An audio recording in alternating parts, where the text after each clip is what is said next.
公元869年，唐帝都长安朱雀大街，暮色四合，行人稀寥。一阵清脆的马蹄声由远及近，一身材高大男子身跨枣红大马疾驰而来。但见那男子方头红发，鼻孔上翻，长相甚是吓人。说时迟，那时快，那男子突然张弓搭箭，回首望月，一箭射向了背后的城墙，然后绝尘而去。守城官兵一看有箭射来，紧急卧倒，一片惊慌。待镇定下来之后，发现箭上有书信一封，不帝后复局。待到秋来9月8，我花开后百花杀，冲天香震透长安，满城尽带黄金甲。守城官兵的后背凉飕飕的，没想到有人竟以这样方式投递反诗，立即将此事上报朝廷。那么接下来等待这名男子的将会是什么样的命运呢？写反诗的男子叫黄巢，这是他第3次参加科考了，前2次是文考，因晚唐科场上的各种黑暗，落榜实属正常。而这次他参加的是武举考试，比的是硬功夫，是真刀真枪的比试，不太好作弊，这对黄巢来说是个机会。50岁的黄巢力挫各路好手，一直厮杀到长安，进入决赛，并最终在决赛中胜出，即将稳稳拿下武状元头衔。但奇葩的是，唐朝的武举考试不单考验实力，而且要求躯干雄伟，可以为将帅者，光能打还不够，还要长得高大帅气。而凭黄巢的相貌，到《西游记》里演个红毛怪什么的，根本不用化妆，本来长得就像妖怪了。就这样，先天不足的黄巢又一次被拒之门外，而且这一次对他打击更大，不是他没本事没考上，而仅仅是因为长得丑，这就是在侮辱人格了。这首不帝后复局就是黄巢发愤之所为作也，总有一天他要让看不起他的人付出代价。黄巢出生在一个盐商世家，从古至今，盐都属于政府专营物资，民间不得染指。贩运私盐在唐代是诛灭9族的重罪，但高风险意味着高利润。黄家靠着几代人的苦心经营，积累了相当财富，也开始考虑起转型上岸了。黄家把希望寄托在黄巢身上，不让他接触私盐生意，而是专心读书，通过科举入仕。而小黄巢也不负众望，自幼聪明伶俐，文武兼修，除了长得有点潦草，其他没毛病。黄巢3举而不中，科举入仕的理想彻底破灭，尤其是第3次落地，更是让他的自尊受到了严重伤害，反而剑发反诗，表达自己强烈不满和复仇心态。当然，这首反诗报到朝廷后，唐懿宗忙着打马球、念佛经、迎佛骨舍利，文报只是漫不经心地说一句：科考的举子没考上，有怨言，发泄一下就算了。但对黄巢来说，这是没完。断了科考念想的黄巢，转而接手家族私盐生意，很快成为名闻一方的盐枭，实力不断壮大，为将来举事积聚了力量。黄巢生活的年代恰逢晚唐，曾经盛极一时的大唐帝国已垂垂老矣，行将就木，政治黑暗，官吏腐败。公元875年，蒲州私盐贩子王先知因走私被查抄，成了被官府通缉的要犯，无奈逃到了长垣县，和另一个私盐贩子上军长联合发动了起义。他们很快就拉起了一支3000人的队伍，攻占了长垣县城，并成燎原之势，不断烧向周边州县。本来就对朝廷充满仇恨的黄巢，听到消息大为振奋，也在家乡曹州拉起了2000人的队伍，响应王先知，作为私盐生意上的合作伙伴。不久，黄巢就和王先知合兵一处。那一年，黄巢55岁，王先知、黄巢合兵后，经过1年多的分散发展，很快就汇集了30万农民军，攻城略地，直逼东都洛阳。朝廷数次调集重兵围剿，每次都无功而返。朝廷见硬的不行，就来软的，招安。对朝廷伸出的橄榄枝，义军方面也很给面子。谁知在谈判过程中，发生了一件双方都没有预料到的事情，那就是黄巢痛打王先知。这到底是怎么回事呢？其实朝廷的招安只是权宜之计，擒贼先擒王。王先知是起义军的头，只要解决了王先知的问题，其他的人群龙无首，自然就会解散。所以朝廷只授予王先知一人左牙牙监察御史之职，也就是负责御林军仪仗队安全警卫的小头目，正八品。这王先知到底是眼界短浅，一看朝廷授官，激动的竟然跪在地上连连叩头，完全忘记了谈判前和义军的约定。黄巢一看队友是这种货色，气不打一处来，何况朝廷的赏赐只给王仙芝一人，其他兄弟都没得到好处。黄巢奉行君子动手不动口，直接上去对还跪在地上的王仙芝一记老拳，直打得王老大满地找牙。经此事件，黄王二人分兵，王仙芝理亏，投降不成，不得不带领义军继续战斗。分兵后的王仙芝还是念念不忘朝廷招安，一门心思想投降，结果偷鸡不成蚀把米，派去洽谈投降事宜的上军长和大将蔡温求、楚彦威等人被捕杀。878年2月，王仙芝率领的5万义军在黄梅被招讨使曾元玉的大军包围，义军全军覆没，王仙芝战死。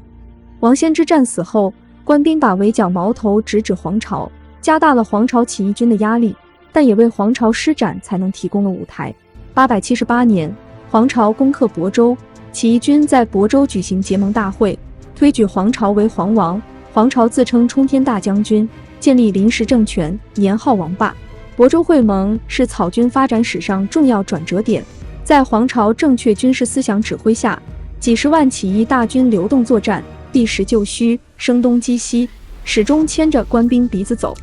随后起义军以广州为中心，割据岭南，与唐王朝分庭抗礼。只是人算不如天算，这一年广州爆发瘟疫，就唐书记载，其中大疫，死者13四，起义军遭受重大损失。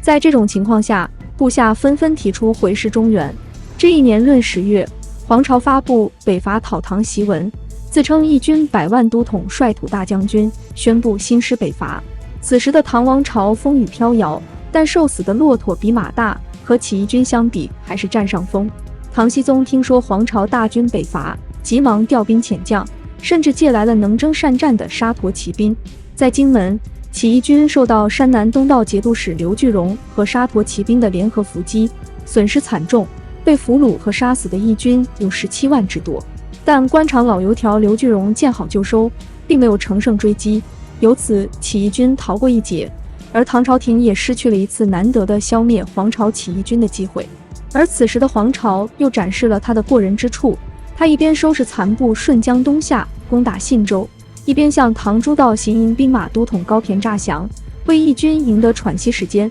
这高骈是唐有名的战神，号称常胜将军，手下猛将如云，是唐朝为数不多的杀手锏级人物。而高骈接到黄巢投降文书后大喜过望，认为黄巢是真的走投无路了，他生怕围剿黄巢的其他军阀跟他抢功，于是就将他们遣返。黄巢看到围剿义军的唐军已撤走，高骈部也已彻底放松，于是突然发兵夜袭唐军大营，唐精锐之师猝不及防，溃不成军。高骈麾下大将张林也为黄巢亲手斩杀，高骈在众将的保护下仓皇北逃，黄巢靠诈降一举扭转战局。信州大捷极大震慑了各路军阀，黄巢随即向沿途各军阀发出通牒，大意是说，这是我和李唐皇室的恩怨，与你们无关，不要趟这个浑水。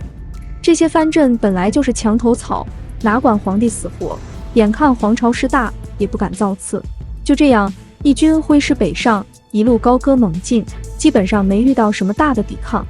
880年11月攻克洛阳，西破潼关。12月初，100万雄师兵临长安，唐僖宗仓皇出逃四川。12月5日，长安银装素裹，黄巢着黄金盔甲，跨高头大马，在将士们的簇拥下，浩浩荡荡进入长安。长安左金吾大将军张直方投诚，率文武百官数十人至坝上迎接。12月13日，黄巢在长安含元殿称帝，国号大齐，改年号金统。黄巢这位出身底层的落魄举子，曾经横行江湖的严萧，从举兵起，仅仅用了6年的时间，就实现了自己的野心，做了大齐的天子。而新生的大齐政权，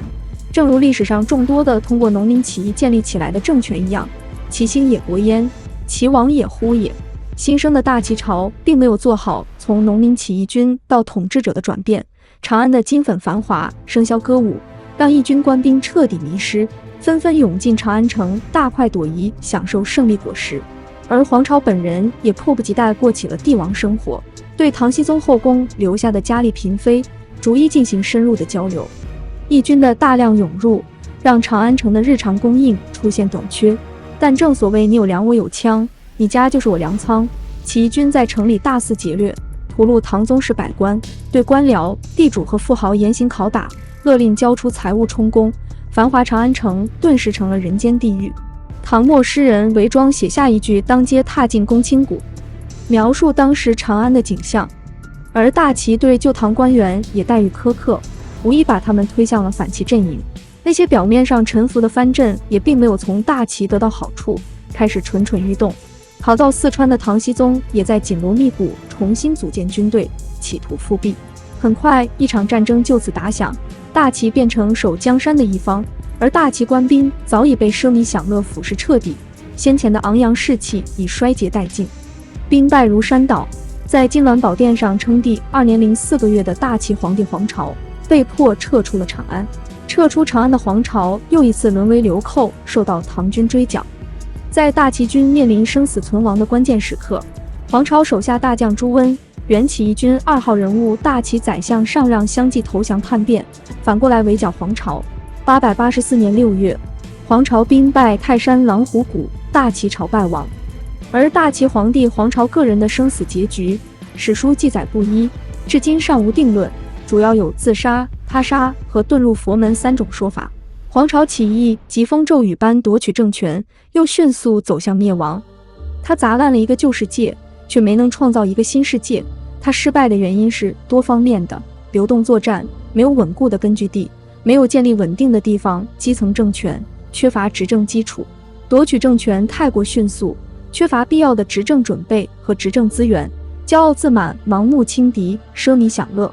夺取政权后，面对强敌固守一隅，失去了机动灵活性，高层内部分化叛变，最终导致了新生的大齐政权快速走向灭亡。而至于对黄巢个人的评价，不同的人有不同的立场。在封建统治者的眼中，他就是一个社会不安定分子，是杀人恶魔，是贼寇。社会底层阶级则认为黄巢是草根英雄、农民起义军领袖，文人墨客则认为黄巢是一个失落的有才华的诗人，是有始无终的帝王。